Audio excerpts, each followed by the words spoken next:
Para quem me conhece, sabe que eu tenho uma trajetória no mundo esportivo com o triatlon, né?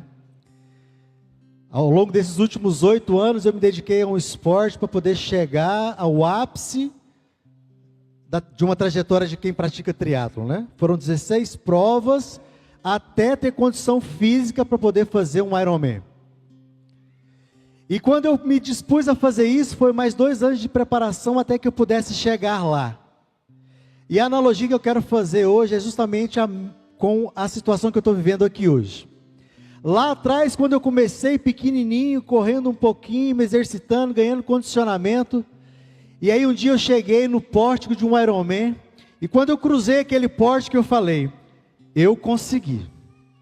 A sensação que eu tenho hoje, depois de 7 anos, 6 meses e 11 dias, sentado no 11º banco daquela fila, é a mesma.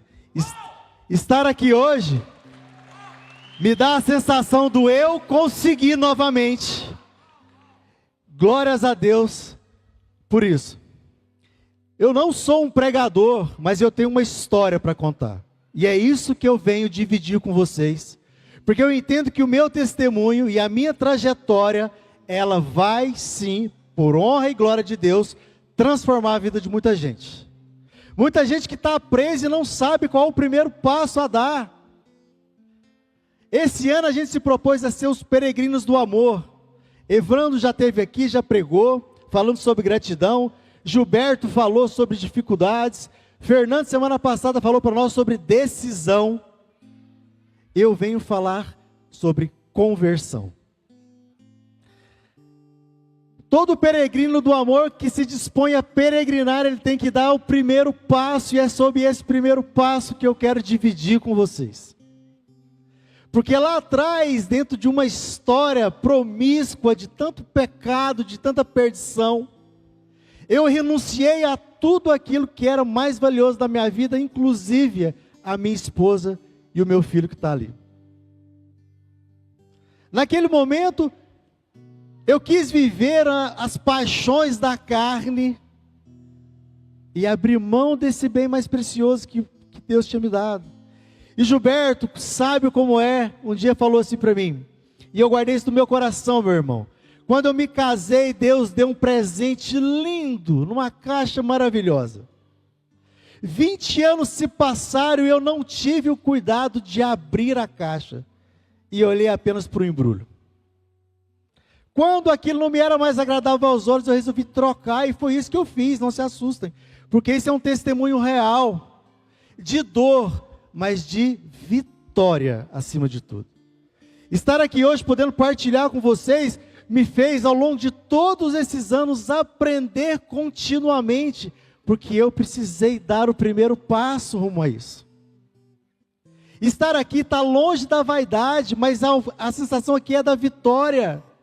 Depois de 7 anos ouvir da minha esposa assim, eu acredito e confio plenamente em você.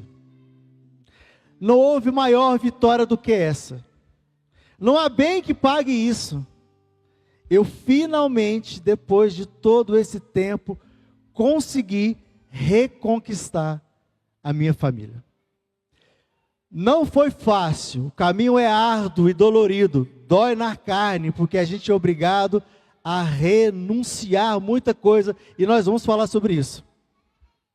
Mas há 7 anos, 6 meses e 11 dias, no dia 11 de agosto de 2017, Deus me chamou.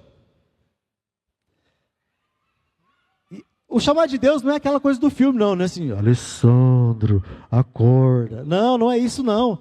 Mas eu tinha naquele dia 11 de agosto de 2017, eu acordei com algo falando assim, vai na igreja, vai na igreja, vai na igreja. Eu não consegui entender o que era aquilo. Mas resolvi dar o meu sim. Eu vim aqui nessa igreja. Eu tive hoje cuidado de contar, porque eu me lembro onde eu estava, né? 11ª fileira, lá na beirada daquela porta, porque se eu me sentisse acuado, eu ia embora. E aqui eu me encontrei com o ministro da palavra, Rodrigo Ferreira, da Missão Louvor e Glória, que estava aqui naquele dia, era uma quinta-feira, falando sobre cura, aliás, falando sobre perdão e reconciliação. E naquela 1h30 que eu fiquei aqui, parece que estávamos só nós dois. E levei tanta bordoada, e aquilo acabou comigo, quebrou. Toda aquela marra, né? Ao ponto de eu chegar no final e falar assim, meu irmão, me dá 5 minutos da sua atenção. Ele, claro, pode falar. E contei a situação, abri mão da minha família, por conta de traição, abri mão de tudo, quis viver os prazeres da carne, meu coração está queimando, eu não sei o que eu faço. Ele falou, é simples, irmão, vai embora e se reconcilia com a sua família. Eu falei, então tá fácil, né? Depois de uma traição, vai ser fácil bater na porta da minha casa e falar, amor, voltei. Mas meu coração estava tão inflamado naquele dia que eu passei uma mensagem gigantesca, eu achei essa mensagem hoje e reli toda essa mensagem para rememorar tudo aquilo que eu havia falado. Ela não me respondeu, né? O pior foi isso, né? Não me respondeu no dia, eu fiquei agoniado, mal dormi, somente no outro dia ela veio me responder. Esse foi o primeiro passo do chamado. De lá para cá, naquele momento, né, havia necessidade de eu reconquistar o que eu ia fazer, por onde eu iria começar. Eu precisava conversar com você. Ela falou, vamos conversar. Me encontra amanhã lá na igreja São Francisco de Assis, às 3 horas da tarde, a gente se encontra lá, eu vou te esperar lá. Eu mal sabia o que significava 3 horas da tarde. Na igreja onde eu casei. E ela pode falar. Eu falei, olha, estou arrependido, queria reorganizar a nossa vida, e aí eu te prometo. Ela falou, pode parar, para agora. Não prometa nada para mim, porque eu não confio em você. Se você quer resgatar alguma coisa, a primeira coisa que você tem que resgatar é a sua aliança com Deus. A aliança que você fez nesse altar e que você traiu.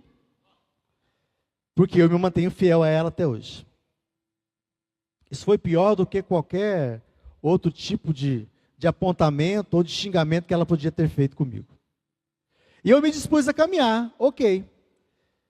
Só que eu não voltei para casa, eu estava fora de casa, né? Aí a gente ficou namorando aí quase uns 2 meses, só abraço e olha lá, e estava tudo certo, né? Eu entendia que eu precisava me recompor primeiro com esse Deus, para depois buscar a minha família de volta. E aí isso é igual um doido, né? Agora eu preciso reorganizar minha vida em tempo hábil. Fui lá, fiz seminário de Espírito Santo 1, seminário de Espírito Santo 2, seminário de Espírito Santo 3, aí o 4 não saía, porque eu já queria fazer o discipulado, uma ordem da renovação carismática, mas as coisas foram acontecendo ao longo desse tempo. E eu queria compartilhar com vocês o seguinte, quando você se dispõe a andar, a caminhar, a dar o seu primeiro passo, você vai precisar renunciar a muita coisa. A vida com Deus vai exigir de você, sim, renúncia. E de lá para cá eu tenho tentado fundamentar toda a minha vida na palavra, porque aqui é o manual, é isso que nos dá força para continuar caminhando. Fernando fala muitas vezes assim que nós temos que ter um versículo, aquele que marca a vida da gente. Eu tenho 2 de coração. Cadê eu vou falar igual o Moisés Rocha fala, né? Olha para o amigo, olha para quem está do seu lado e fala assim, cadê a sua Bíblia, hein? Cadê a sua Bíblia, hein? Como é que vem para o grupo de oração e não traz a Bíblia, hein? Moisés Rocha fala isso, só que ele fala num tom mais agressivo, né? Mas vamos lá, para quem está com a palavra aí, senhores, né? Apocalipse 3:20. Para quem está aí, último livro da Bíblia.